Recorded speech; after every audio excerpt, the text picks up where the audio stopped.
Arestado ang 3 lalaki sa Imus, Cavite matapos mahulihan ng hininalang shabu, spare parts ng baril at ilang bala.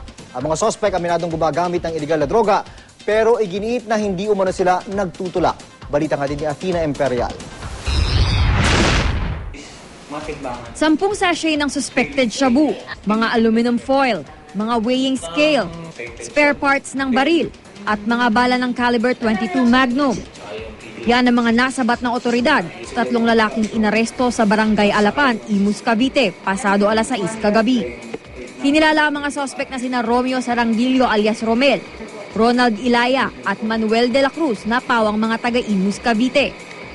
Unang naghinala ang mga otoridad sa 3 nang iniatras nila ang kotse pagdating sa checkpoint.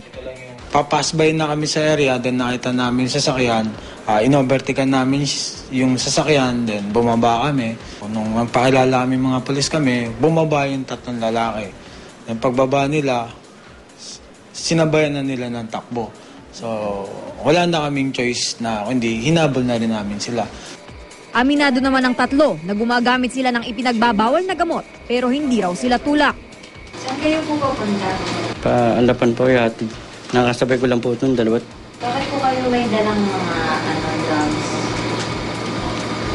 Ang gamit lang po. Nahaharap sa kasong illegal possession of firearms and ammunition at paglabag sa Comprehensive Dangerous Drug Act ang mga suspect. Athena Imperial, GMA News.